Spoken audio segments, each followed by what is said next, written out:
in high definition.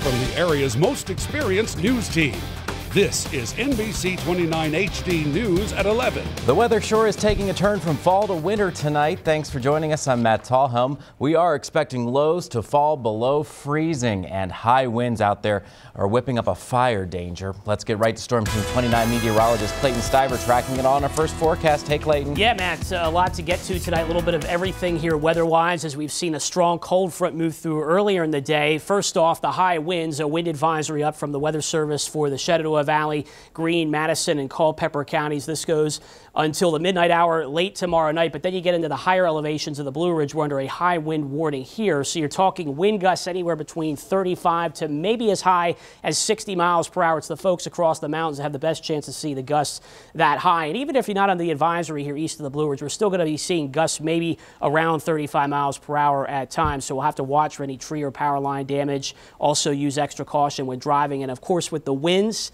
the lack of rain we've seen the last several weeks, that dry ground, low humidity, the enhanced wildfire threat, fire weather watch in effect for much of tomorrow. Please do not be burning anything outside, folks. Any fire could get out of control pretty quickly. On our exclusive dual-pole triple Doppler radar tonight, maybe picking up on some flurries. We've seen a few reports from the Shenandoah Valley here. We zoom in across portions of Madison and Culpeper County, maybe seeing some of this, even some sprinkles thrown in the mix there in Culpeper perhaps as well. And this stretches back across, say, portions of Page County, southern Shenandoah County, and northern Rockingham County as well. No real accumulations, but maybe some isolated slippery spots out there and briefly reduced visibility to be mindful of. Otherwise, cold temps overnight, lows in the upper 20s to low 30s. Clear to partly cloudy with those gusty winds, and those winds are going to stay up throughout much of our Sunday, but we will have a lot of clear sky. But notice the temps, not even getting out of the 40s for highs, heavier coats required. When does it warm back up? I'll answer that in a bit with that 7-day forecast. Now we'll turn it back to Matt. Thank you, Clayton. New at 11, two Charlottesville men are behind bars in connection with a shooting during a break-in at an auto body shop in Fluvanna County. 35-year-old Dante Givens and 36-year-old Thomas Jackson are charged with burglary, malicious wounding, and use of a firearm in commission of a felony. They're both due in court Tuesday. This all happened Friday at a garage on Lake Monticello Road. Sheriff's Office investigators say the owner walked in on the burglary as it was happening and exchanged gunfire with the suspects. The property owner was shot. His injuries are described as not life-threatening. Investigators are still searching for more suspects. Tonight, a suspect is in custody in connection with a homicide in Harrisonburg. Police found 22-year-old Bradley Johnson shot to death Friday night in the Deer Run apartment complex. That's on Port Republic Road. Investigators say the shooter was also injured and taken to the University of Virginia Medical Center. They have not released the suspect's name. Charges are pending. Tonight, a Greene County family is forced to find somewhere else to stay after a fire burned through the roof of their home. Firefighters say flames were shooting through the roof when they arrived on the scene there this evening at Bluebell Road in Ruckersville. To contain the fire, crews pulled the ceiling down with hooks and then sprayed water into the attic. On our arrival, we had fire through the roof. We advanced an 1 3/4 line through the front door with the help of Dyke and Sarenville fire companies. We made an aggressive interior attack on the interior, stopped the fire basically where it had extended on our arrival. No one was inside the home when the fire started. Crews are now trying to figure out exactly what sparked the blaze. New tonight, a man who says he was unfairly cut off during a public comment session at Charlottesville City Council has won a battle in federal court. Joseph Drago argues that counselors denied his right to free speech when they stopped him from making further comments about Muslims and gun control during a meeting back in June. Drago's lawyer at the time, Jeff Fogel, asked a federal judge to suspend counsel's ban on defamatory attacks on groups. The judge issued a preliminary injunction moving more quickly than normal, finding that the rule was unconstitutional for a whole variety of reasons, all of which summed up by it just violates the First Amendment to tell people that they can't engage in what the city really considers to be offensive speech. Fogel withdrew from the case about a month ago. City Council could appeal the judge's ruling. Women in Central Virginia are discussing how they can continue to make progress in politics following Hillary Clinton's loss in the presidential election. NBC 29's Victoria Rezzolo is live in our Charlottesville newsroom now with that story. Good evening, Victoria.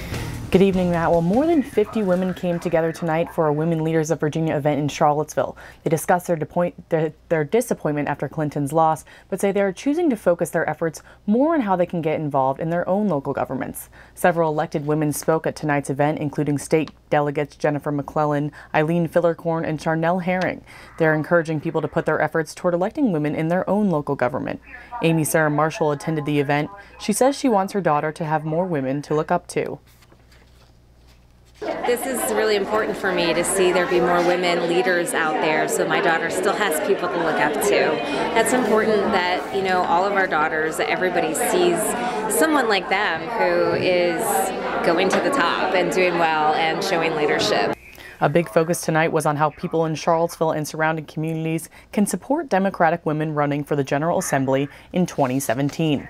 The chair for the Women Leaders of Virginia says the group plans to fundraise, and also they plan to give advice on what voters are looking for when it comes to running their campaigns this year. Okay, Victoria Rezzolo in our Charlottesville newsroom tonight. Thank you, Victoria.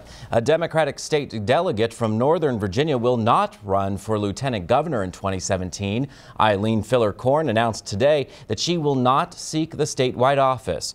Fillercorn had been exploring a run for the lieutenant governor position for the past several months.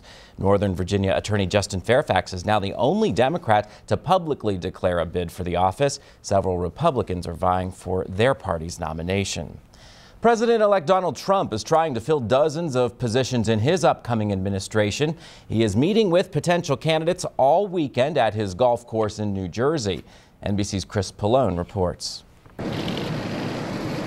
The Trump transition kicking into high gear over the weekend. The president-elect meeting with more than a half dozen people Saturday as he tries to round out his administration. Among them, former Massachusetts Governor Mitt Romney, who led a blistering effort to defeat Trump during the campaign. Here's what I know. Donald Trump is a phony, a fraud. The pair buried the hatchet in an hour-and-a-half-long meeting. Romney has been mentioned as a potential pick for Secretary of State, but Trump advisors characterized the meeting as an exchange of ideas. Went great. Appreciate the chance to speak with the president-elect and look forward to the coming administration. Trump has announced his picks for Attorney General, National Security Advisor, and CIA Director, but has been coy about whether more announcements are imminent. Several more meetings are scheduled Sunday, with New Jersey Governor Chris Christie and former New York City Mayor Rudolph Giuliani expected to meet with Trump. Despite the busy schedule, Trump managed to tweet Saturday morning, taking aim at the cast of the Broadway musical Hamilton. Vice President-elect Mike Pence attended the show Friday night.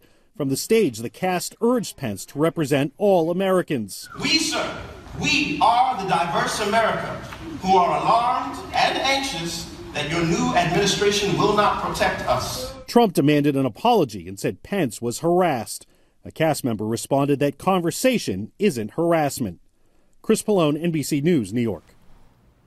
It's not often that police officers get ordered around, but that's exactly what happened in Albemarle County today. The Albemarle County Police Department held its annual Tip a Cop fundraiser at Red Robin Gourmet Burgers in Fashion Square Mall. Officers helped take orders, serve food, and clear tables, all to get a tip that will go toward their torch run for the Special Olympics. We really want the community to understand that we want nothing more than to be unified with the community, and that includes the Special Olympic and those with intellectual disability. The police department hopes to raise $2,000, which will help Special Olympians compete in their games. Hundreds of volunteers gathered up their rakes and took to cleaning up some neighborhoods around Charlottesville and Albemarle County today. The 4th annual Habitat for Humanity Rake-a-thon took place, with more than 500 people raking leaves and debris from lawns, all for a donation to Habitat. The nonprofit set a goal to bring in $5,000 from the Rake-a-thon. Organizers hope the event also raises awareness of the need for affordable housing in the area. Organizations across Charlottesville and Albemarle County are teaming up to support families in need this holiday. The Ebenezer Baptist Church in Albemarle County and Albemarle County Police, Charlottesville Boy Scouts, and Alpha Kappa Alpha Sorority hosted a turkey giveaway today. They handed out turkeys and holiday gift bags to families at the Jefferson School African American Heritage Center. When you work together, it just makes it, first of all, it just makes it fun, and to give to others, which is our main goal. Not only as Christians, but just something that we should do for our community. Those organizations are looking into hosting similar events closer to the holiday season in December. Clayton is tracking that Thanksgiving week forecast. Plus, University of Virginia students go door to door in Charlottesville to let people know about some high-tech jobs that are hiring. And the Virginia football team tries to end its losing streak on the road to Georgia Tech. We have the highlights and post-game reaction later in sports.